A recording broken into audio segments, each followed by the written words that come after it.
नमस्कार मित्रों, मैं डॉक्टर मुख्तार शेख, सहायक प्राध्यापक हिंदी विभाग, एकता शिक्षण प्रसारक मंडळ संचालित कला महाविद्यालय बिडकिन। आज हम बीए द्वितीय वर्ष पेपर क्रमांक 8 चतुर्थ सत्र के लिए प्रयोजनमूलक हिंदी 2 इस परिचय के का अध्ययन करेंगे। इस परिचय के अंतर्गत राष्ट्रभाषा हिंदी की ऐतिहासिकता पर आज हम दृष्टिक्षेप डालेंगे, उस पर प्रकाश डालने का प्रयास करेंगे। इससे पहले हमने राजभाषा हिंदी की ऐतिहासिकता पर हमने चर्चा की थी। आज हम राष्ट्रभाषा हिंदी की ऐतिहासिकता पर चर्चा करेंगे। हिंदी करीब 17 अलग अलग बोलियों में बोली जाती है। ऐसा इसलिए है क्योंकि प्राचीन काल में भारत को हिंद कहा जाता था, इसलिए हिंद में बोली जाने वाली हर भाषा को हिंदी कहा गया। धीरे धीरे भारतीय भी अपनी भाषाओं को हिंदी कहने लगे, जिससे अंततः हिंदी की विभिन्न बोलियों का विकास हुआ। भारत में राष्ट्रभाषा से संबंधित बहस। भारत भाषाओं के मामले में समृद्ध देश रहा है। दूर दराज के क्षेत्रों द्वारा बोली जाने वाली प्रत्येक भाषा को संविधान के अनुच्छेद 29 और 8वीं अनुसूची से सम्मानित करने का प्रयास किया गया। इतिहास दर्शाता है कि अनादिकाल से भारत एक बहुभाषी देश रहा है। प्रत्येक भाषा का एक निश्चित क्षेत्र है जिसमें संदर्भीय भाषा को स्थान सर्वोच्च है, लेकिन इन क्षेत्रों में से कोई भी वास्तव में एक भाषी राज्य या सियासत का हिस्सा नहीं रहा। मोटे तौर पर भारतीय भाषाओं के 4 प्रमुख समूह हैं। वे हैं हिंदी, आर्यन के अंतर्गत संस्कृत, हिंदी, मराठी, मैथिली, बंगाली, उड़िया, असमिया, कश्मीरी, नेपाली, कोंकणी, पंजाबी और उर्दू। द्रविड़ी, तेलुगु, तमिल, कन्नड़, मलयालम और टुल्लू। मंगोलियन, मणिपुरी, त्रिपुरा, गारो और बोडो। जनजातीय भाषा और बोलियां गोंड, उरांव, संताली, मुंडारी आदि।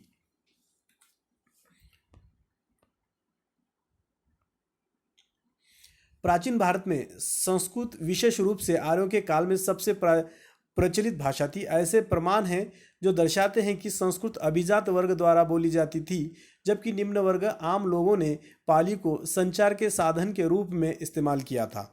इस्लामी शासकों के आने से तत्कालीन भारत के अधिकांश क्षेत्रों में भाषा फारसी हो गई। क्षेत्रीय स्तर पर स्थानीय बोलियां लोकप्रिय हो गई, जिन्होंने फारसी, तुर्की, अरबी आदि जैसी अन्य प्रमुख प्रचलित भाषाओं से शब्द उधार लिए। धीरे धीरे उर्दू फारसी भाषा वर्गों, विदेशियों और संस्कृत भाषी स्थानीय लोगों के संवाद साधन के रूप में विकसित हुई। कुछ समय बाद अंग्रेजों ने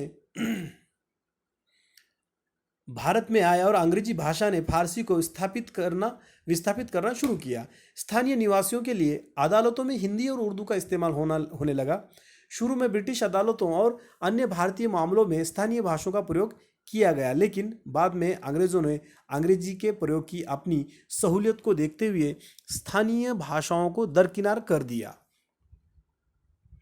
तत्कालीन प्रचलित कार्यालयीन अथवा शासन में प्रयोग आने वाली संस्कृत, अरबी और अन्य स्वदेशी भाषाओं को थॉमस बिंगटन मैकाले द्वारा मिनट ऑफ 1835 को लागू होने से झटका लगा, क्योंकि इसने भारतीय प्रणाली में अंग्रेजी भाषा के प्रयोग का मार्ग प्रशस्त किया और इसने भारतीयों को अंग्रेजी सीखने के लिए माहौल बनाना शुरू कर दिया।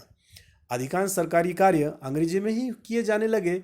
भारत की कुछ जानी मानी हस्तियों ने भी अंग्रेजी को भारतीय व्यवस्था में लागू करने का समर्थन किया।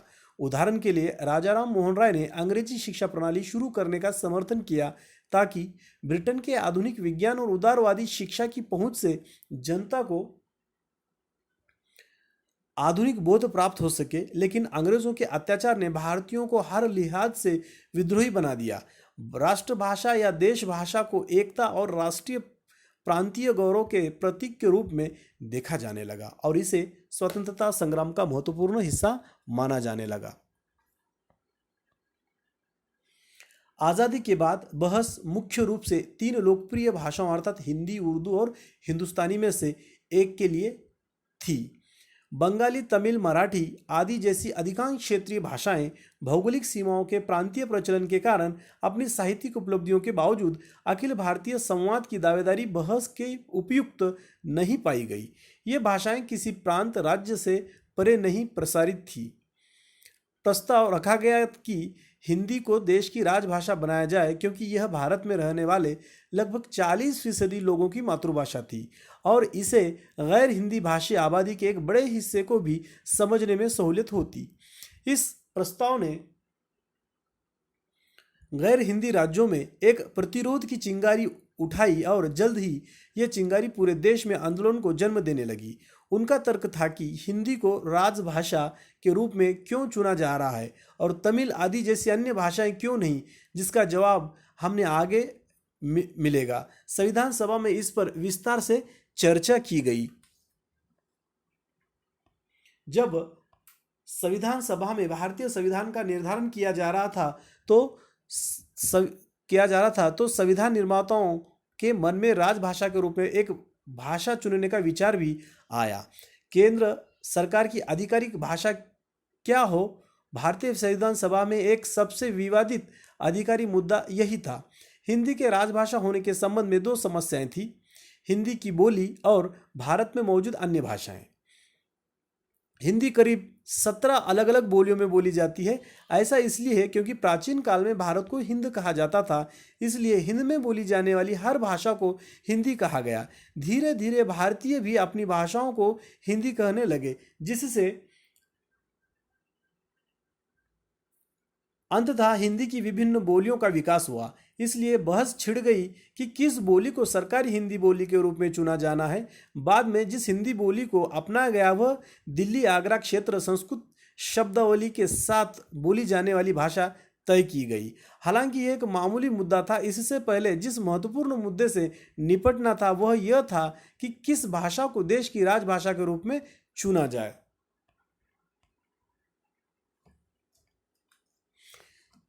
संविधान सभा के अधिकांश सदस्य महात्मा गांधी के उस सपने को पूरा करना चाहते थे जिसमें यह विचार था कि एक राष्ट्रभाषा राष्ट्र को एक विशिष्ट एकत्व का अस्मिता बोध देगी। डॉक्टर एन.जी. अयंगर संविधान सभा में अपने एक भाषण में कहते हैं, एक बात जिस पर हम सभी समान सर्वसम्मत विचार रखते हैं वह यह है कि हमें भारत में एक समान भाषा को पूरे देश की आम भाषा के रूप में चुनना चाहिए। वह एक भाषा जिसका उपयोग संघ के आधिकारिक उद्देश्यों के लिए किया जाना चाहिए। उन्होंने देश की सबसे लोकप्रिय भाषा को भारत संघ की राजभाषा के रूप में चुना, लेकिन समाधान और उस समाधान तक पहुंचने का तरीका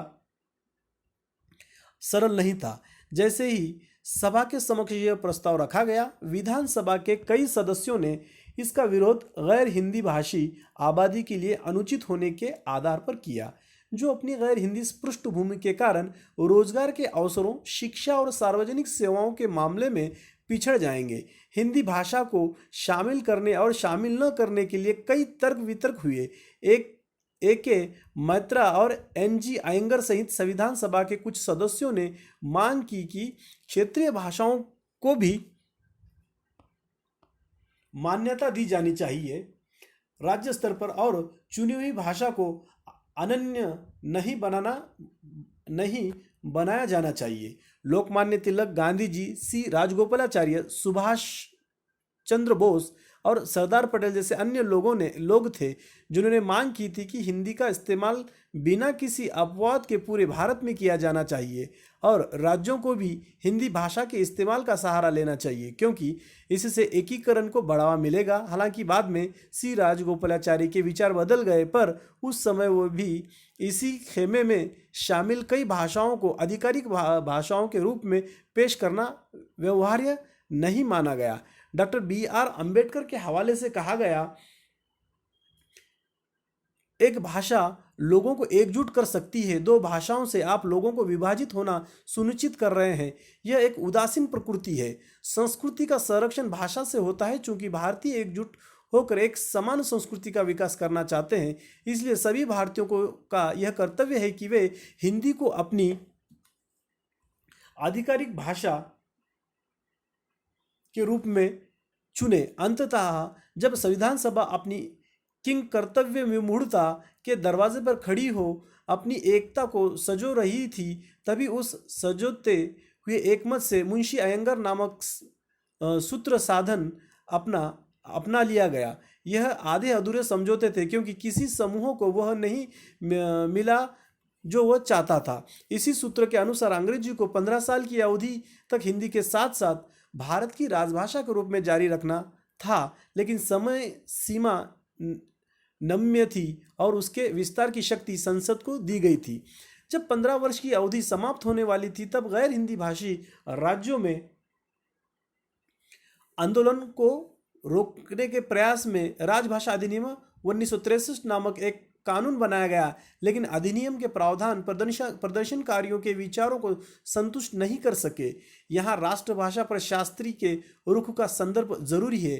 प्रधानमंत्री के रूप में नेहरू के उत्तराधिकारी लाल बहादुर शास्त्री ने गैर हिंदी समूहों की राय पर ज़्यादा ध्यान नहीं दिया। उन्होंने गैर हिंदी समूहों को के चिंता को दरकिनार करते हुए प्रभावी ढंग से हिंदी को एकमात्र राजभाषा बनाने की वकालत की। उन्होंने घोषणा की कि वह सार्वजनिक सेवा परीक्षाओं में हिंदी को एक वैकल्पिक माध्यम बनाने पर विचार कर रहे हैं, जिसका अर्थ है कि गैर हिंदी भाषी अभी भी अंग्रेजी माध्यम में अखिल भारतीय सेवाओं में प्रतिस्पर्धा करने में सक्षम होंगे। हिंदी भाषियों को अपनी मातृभाषा हिंदी को माध्यम के रूप में इस्तेमाल करने में सक्षम होने का एक अतिरिक्त लाभ होगा या दिया जाएगा। राजभाषा अधिनियम में अंततः इंदिरा गांधी की सरकार ने संशोधन किया था, जिसमें देश की आधिकारिक भाषाओं के रूप में अंग्रेजी और हिंदी के अनिश्चितकालीन उपयोग का प्रावधान था। इसके बाद 1968 के साथ साथ 1986 में आंदोलन हुए, लेकिन वे केवल कुछ राज्यों तक ही सीमित थे। जहां तक अंकों का सवाल है, तो एक बहस के बाद भारतीय अंकों के अंतर्राष्ट्रीय रूप को चुना गया और इसमें एक संलग्न किया गया कि 15 वर्ष की अवधि के बाद संसद इस प्रणाली को अंकों के देवनागरी रूप से बदल सकती है। भारत बहुभाषी देश है, इसलिए हमारे संविधान निर्माताओं ने राज्य के कार्यों में इस्तेमाल की जाने वाली भाषाओं को निर्दिष्ट करने की आवश्यकता महसूस की। इसलिए भारतीय संविधान का 17वां भाग अस्तित्व में आया, जो न केवल संघ की आधिकारिक भाषा अनुच्छेद 343 से 344 और राज्यों की आधिकारिक भाषाओं अनुच्छेद 345 का प्रावधान करता है, बल्कि अंतर्राज्यीय संचार की भाषा अनुच्छेद 346, 347 भी प्रदान करता है। अदालतों और विधायी प्रक्रियाओं अनुच्छेद 348 में भाषा का उपयोग किया जाएगा। इन प्रावधानों के अलावा कुछ विशेष निर्देश भी है। अनुच्छेद 350, 351 वास्तव में यह अध्याय मुंशी अयंगर फार्मूले पर आधारित है और तदनुसार भाषा नीति 4 भागों में प्रदान की गई है। संघ की भाषा, क्षेत्रीय भाषाएं, न्यायालयों की भाषाएं और विशेष निर्देश में आवेदन के लिए अंग्रेजी पाठ के बराबर एक आसन पर हिंदी संस्करण का प्रयोग नहीं करता है। अदालतों को अंग्रेजी का इस्तेमाल जारी रखना था। इसका कारण श्री अयंगर ने बताया, हमारी अदालतें अंग्रेजी के आदी हैं। वे अंग्रेजी में मसौदा तैयार कानूनों के आदी हो गए हैं। वे अंग्रेजी में व्याख्या करने के लिए आदी हो गए हैं।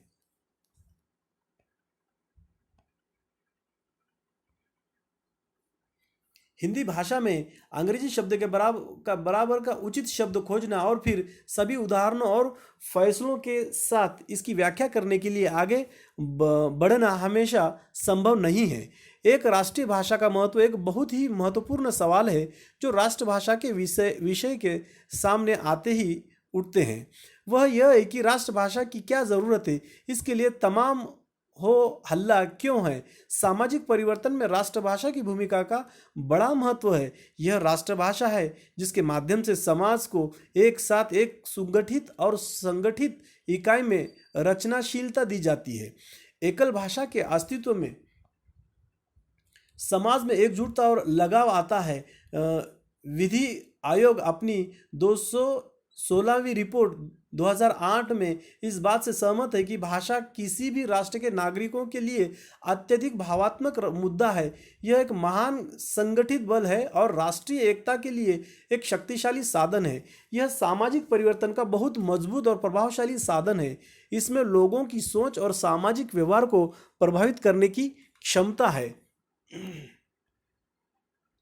भारत को एक भाषी राष्ट्र बनाने के प्रयास में संविधान निर्माताओं का उद्देश्य अन्य भारतीय भाषाओं को उखाड़ फेंक कर हिंदी के एकाधिकार को बढ़ावा देना नहीं था। इसके बजाय वे अखिल भारतीय भाषा शुरू करना चाहते थे, जिसका उपयोग भारत को अभिव्यक्त करने के लिए किया जा सकता है और जिसका उपयोग नागरिक उन अन्य लोगों के साथ संवाद करने के लिए कर सकते हैं जिन्होंने अपनी भाषा में शासन का स्वाद नहीं चखा। साथ ही राष्ट्रभाषा का चयन करने से समाज में एक रूपता आती है। भारतीय संदर्भ में कार्यकारी और न्यायिक कार्यों में एक ही भाषा का प्रयोग देश में एक रूपता और अखंडता लाने में मदद कर सकता है। एक राष्ट्रभाषा के महत्व को समझाते हुए संविधान सभा के अध्यक्ष ने कहा, पूरे संविधान में कोई अन्य मत नहीं है जिसे दिन प्रतिदिन घंटे प्रतिदिन लागू करने की आवश्यकता होगी। मैं लगभग व्यवहार में मिनट से मिनट प्रति भी यह कह सकता हूँ, यहाँ तक कि अगर हम एक विशेष प्रस्ताव बहुमत से पारित कराने में सफल भी रहे, यदि यह देश में किसी भी एक वर्ग के लोगों के अनुमोदन के बिना पूरा होता है, चाहे वह उत्तर में हो या दक्षिण, तो संविधान का कार्यान्वयन सबसे कठिन समस्या बन जाएगा। भारत में एक एकीकृत न्यायिक प्रणाली है जिसके तहत अधिकांश कानून पूरे देश में आम है और एक उच्च न्यायालय अन्य उच्च न्यायालयों के निर्णयों की हवाला देता है। इसलिए आसान व्याख्या और उदाहरणों के लिए भाषा के मामले में एकरूपता की आवश्यकता है। गांधी के अनुसार अध्यक्षीय भाषण गुजरात शैक्षणिक सम्मेलन भरूच 1917 निम्नलिखित आवश्यकताएं थी जिन्हें राष्ट्रभाषा बनने के लिए एक भाषा द्वारा पूरा किए जाने की आवश्यकता थी। वे ये हैं: सरकारी अधिकारियों के लिए सीखना आसान होना चाहिए। इसे पूरे भारत में धार्मिक, आर्थिक और राजनीतिक समागम के माध्यम के रूप में जीवित रहने में सक्षम होना चाहिए। यह भारत के बहुसंख्यक निवासियों की भाषा होनी चाहिए। पूरे देश के लिए सीखना आसान होना चाहिए। गांधी ने अधिकारी क्षेत्र से अंग्रेजी भाषा को हटाने का कार्य राष्ट्रीय महत्व का कार्य माना। उन्होंने लिखा, हमें अपनी भाषा की और उपेक्षा नहीं करनी चाहिए, इस प्रकार हम हमारी अपनी भाषा को नष्ट कर रहे हैं। अंग्रेज अपनी मातृभाषा बोलने और अपने सभी उद्देश्यों के लिए इसका उपयोग करने पर जोर देते हैं। हमें भी ऐसा ही करना चाहिए और इस प्रकार हिंदी को राष्ट्रभाषा के उच्च पद तक बढ़ाना चाहिए। मूल रूप से राष्ट्रीय भाषा एक ही छत के नीचे एक साथ विविध संस्कृतियों और प्रजातियों को लाने के लिए आवश्यक है, ताकि एक राष्ट्र आसानी से और तेजी से कम संघर्ष लीला के साथ विकास कर सके। एक एकीकृत समाज एक विघटित समाज की तुलना में तेजी से विकास करता है। इसलिए अधिक आंतरिक संघर्षों का मतलब है कि धीमा सामाजिक परिवर्तन और एक भाषावाद आंतरिक संघर्षों को कम करने में काफी हद तक मददगार हो सकता है। निष्कर्षतः हम कह सकते हैं कि राष्ट्रभाषा का मुद्दा संविधान निर्माताओं ने जितना सोचा था उससे कहीं अधिक जटिल हो गया है। औपनिवेशिक सत्ता ने राजभाषा को जारी रखने के विकल्प को स्वदेशी पहचान और विशिष्ट राष्ट्रीय छवि के अनुसार छोड़ दिया, जो विभाजित विचारों के बीच जटिल प्रश्न बन गया है। हाल ही में तेलंगाना का आंध्र प्रदेश से राज्य के रूप में अलग होना भी भाषाई संघर्ष का नतीजा है। इस उदाहरण से स्पष्ट है कि किसी भी भाषा में किसी देश को बनाने या तोड़ने की शक्ति होती है। समान भाषा बोलने वालों के प्रति लोगों में आपसी लगाव पनपता है।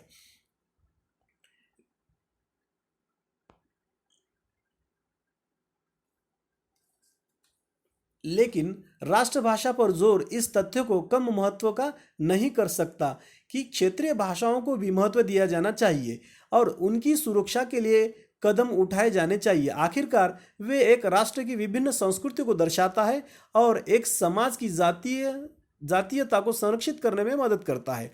गांधी जी ने भी इस संबंध में अपने विचार व्यक्त करते हुए कहा, जब तक हम हिंदी को अपना प्राकृतिक दर्जा नहीं देंगे और प्रांतीय भाषाएं लोगों के जीवन में उनका उचित स्थान नहीं प्राप्त करती, स्वराज्य की सभी बातें बेकार है। धन्यवाद। आशा है छात्रों, आज आपको राष्ट्रभाषा हिंदी की ऐतिहासिकता जो चर्चा हुई है, जिसका हमने अध्ययन किया है, वो समझा होगा। यदि आपको इस पे कोई दिक्कत है या कोई समस्या हो तो आप ग्रुप पर कमेंट कर सकते हैं और समस्याओं का निर्वाह करने का प्रयास किया जाएगा। धन्यवाद। इस वीडियो पीपीटी का उद्देश्य केवल अध्यापन के लिए है, न कि प्रसिद्धि पाने के लिए। इसका समग्र श्रेय सभी महानुभावों को जाता है जिनकी सामग्री का उपयोग यह बनाने के लिए हुआ है। मैं उन समस्त जनों के प्रति कृतज्ञता ज्ञापित करता हूं जिनकी सामग्री का उपयोग यह वीडियो पीपीटी के लिए हुआ है। यह मेरी कोई मौलिक उपलब्धि नहीं है और न ही कोई सृजनात्मकता। इसका उद्देश्य केवल और केवल छात्रों तक पहुंचाना है। इससे किसी के दिल को प्रत्यक्ष या परोक्ष रूप से कोई ठेस या आहत पहुंचती है तो मैं उसके लिए क्षमा प्राप्ति हूँ। आपका प्राध्यापक डॉक्टर मुख्तार शेख। धन्यवाद।